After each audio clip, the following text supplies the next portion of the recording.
Bismillahirrahmanirrahim. Assalatu wassalamu ala asyrafil anbiya'i wal mursalin wa ala alihi wa sahbihi ajmain. Assalamualaikum warahmatullahi wabarakatuh. Mga kapatid sa Islam, nandito naman po tayo para magbigay ng Islamikong pagpapayo patungkol ito sa pagkatapos ng Ramadan.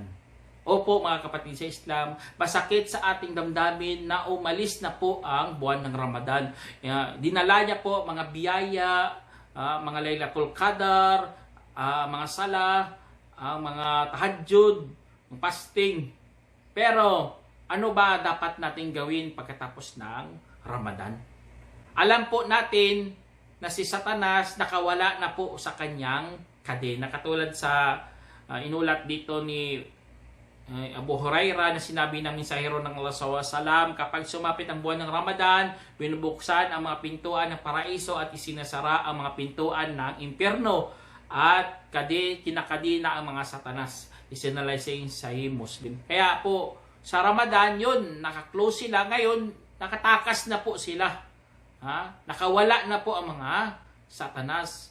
Kaya huwag natin kalimutan sana na ang si Satanas nangako kay Allah subhanahu wa ta'ala. Ano po ang kanyang pinangako kay Allah? Pakinggan po natin sinabi ng Allah subhanahu wa ta'ala. Kanyang sinabi, bumaba ka mula rito sapagkat hindi para sa iyo ang mapagmataas rito. Kaya't lumabas ka, tunay ikaw ay kabilang sa mga kahiyan. Sinabi niya, ipagpaliban mo ako hanggang sa araw kung saan bubuhayin sila muli. Kanyang sinabi, katotohanan ikaw kasali sa mga ipinagpapaliban. Sinabi niya, dahil ililigaw mo ako, tiyak po ako sa kanila, sa iyong mga matuwid na landas. Pagkatapos ako'y darating sa kanila mula sa kanilang harapan, at mula sa kanilang likuran, at sa kanilang kanan, at sa kanilang kaliwa.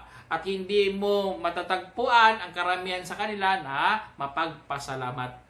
Kanyang sinabi, lumabas ka rito na kaya-iya at itaboy. Tiyak, ang sinumang sumunod sa iyo mula sa kanila ay tunay na aking pupunuin ang impyerno mula sa inyo ng sama-sama. Kaya, Allahu Akbar mga kapatid sa Islam, ito po ang pinangako ng Satanas. Hindi po siya nagbalik loob. Bagkos gusto niya, meron siyang kasama tungo sa impyerno. Kaya, ingat po tayo. Pagkatapos ng Ramadan, mag-ingat po tayo kasi siya ay tunay natin na kalaban. Innahu aduhum mubin. Tunay siya ay malinaw ninyong kaaway. Kaya wag natin ituring siyang kaibigan. Kaya dapat ang mga ibadat natin, mga pagsamba, dapat paramihin po natin, palakasin. Kahit wala na po Ramadan, dapat marami po tayo mga pagsamba. Kasi nga, una, protection po yun para hindi tayo malinlang ulit ng mga Satanas. Tapos, upang makakuha ng sarap ng pananampalataya sa pagsamba. Ito po pinaka-importante sa lahat. Para maramdaman natin ulit ang sarap ng pagsamba. Kasi nga naramdaman natin sa Ramadan. Kaya kailangan maramdaman rin natin pagkatapos ng Ramadan. Kaya magsumikap po tayo. At magpapakahirap para makuha ulit ang gantimpala ni Allah subhanahu wa ta'ala. Kaya ito ang Ramadan pala, practice natin, training, para matuto tayo na magsumikap at magpapakahirap sa pagsamba kay Allah subhanahu wa ta'ala. Kaya wag natin iwanan ng mga gawain na pangkabilang buhay. Kasi nga, hindi tayo katulad ng mga ibang tao, pagkatapos aalis na kaagad. Pakinggan natin sinabi ng Allah subhanahu wa ta'ala, huwag kayong maging katulad sa isang babaeng kinalas ang sinulid matapos na ito ay naging matibay. Ginagawa ninyo ang inyong panunumpa bilang panilinlang sa inyong pagitan para ang isang komunidad ay makalamang kaysa ibang komunidad. Tunay, sinusubukan lamang kayo ni Allah rito at tiyak na pinapaliwanag niya sa inyo sa araw ng pagkabangon ang anumang inyong salungatan. Kaya po mga kapatid sa Islam, huwag nating gayahin ng mga nauna. Pagkatapos kinalas, tapos nagsinuli ka, kinalas mo. O yan, wala kang matatapos na gawain. Kaya huwag tayong bumalik bigla sa kasamaan. Sabi ng Allah subhanahu wa ta'ala, at sa mga pinapastulang hayop ay para sa pagbubuhat at sa karni. Kaya kumain kayo sa anumang pinagkaloob sa inyo ni Allah, at huwag ninyong sundin ang mga yapak ni Satanas, sapagkat tunay siya ay inyong malinaw na kalaban. Kaya mga kapatid Islam, huwag natin yan. Kaya kumain po nga tayo ng mga halal. Kasi kapag kumakain ka ng halal, malayo ka sa yapak ni Satanas. Pero kung kumakain ka ng mga haram, siyempre, malapit ka talaga sa yapak ni Satanas. Kasi nga, minsan, kung patuloy ka sa paggawa ng pagkain ng mga haram, mahirap ka na makabalik. Kasi nga, na immune, nasanay ka na, kaya audubila sa mga ganong bagay. At alam po natin, masyadong masigasig po si Satanas. Lalo nakawala na siya sa kadina. Sabi ng Allah subhanahu wa ta'ala, at sabihin ni Satanas, nang matapos na ang pangyayari, tunay si Alay nangako sa iyo ng totoong pangako, at nangako rin ako sa inyo. Ngunit pinagtaksilan ko kayo, at wala akong kapangyarihan sa iyo, maliban na inaanyayahan ko kayo, at saka kayo'y tumugon sa akin. Kaya huwag ninyo akong sisihin. Pagkusisihin ninyo ang inyong mga sarili, wala akong maitulong sa inyo, at wala rin kayong maitulong sa akin. Sa katunayan, aking itinatakwil ang inyong pagtatambal noon sa akin. Katotohanan, ang mga mapang-api ay mapasa kanila ang mahapding kaparusahan.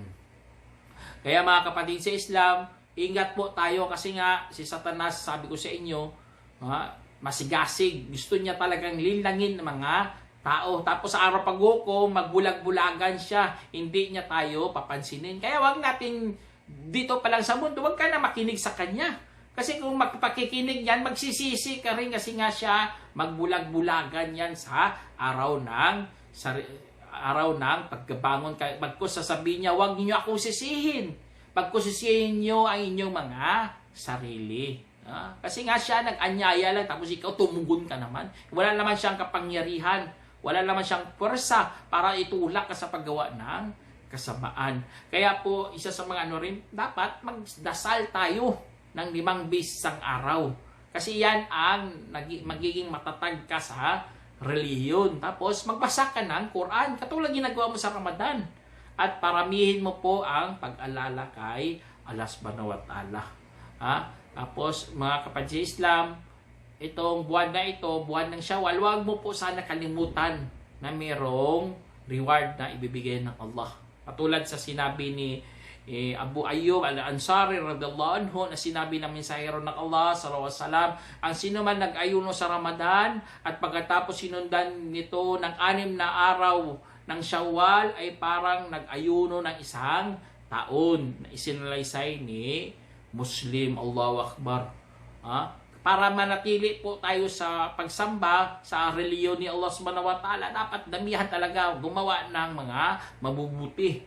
Kahit ito, 6 na araw lang po, equivalent naman 1 taon. Allahu Akbar. Ito mga biyaya ng Allah, kasi nga alam niya ang tao, laging gumagawa ng kasamaan. Kaya pinaparami niya po ang mga reward ng mga mabubuti, para malampasan nila ang masama. At gusto ng Allah, makapasok talaga tayo sa paraiso. Kaya pinaparami niya talaga mga reward.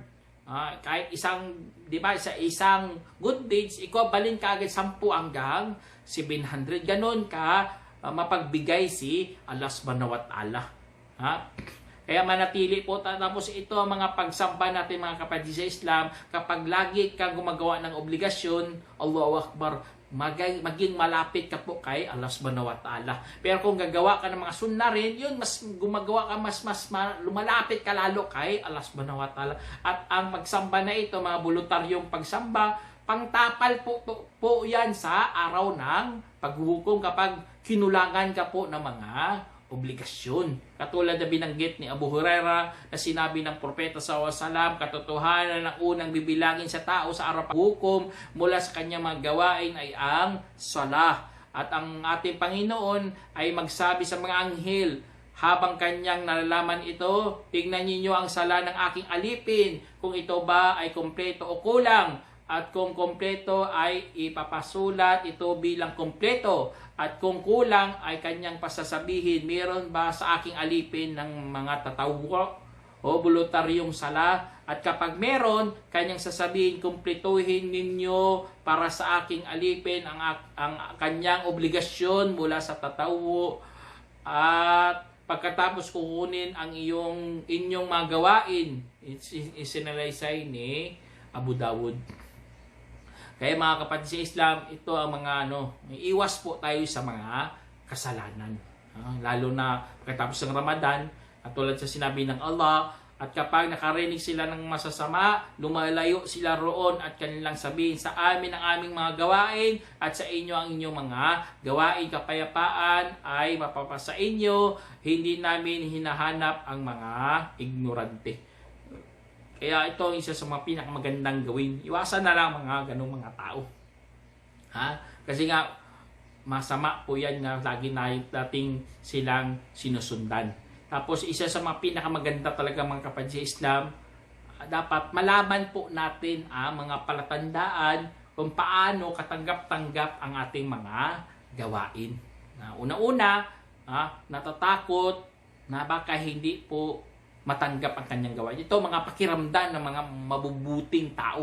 Patulad na nabanggit dito, sinabi na Aisha radhiyallahu anha na asawa ng Propeta sallallahu alaihi wasallam, ang aking tinanong ang mensahero ng Allah tungkol sa talatang ito.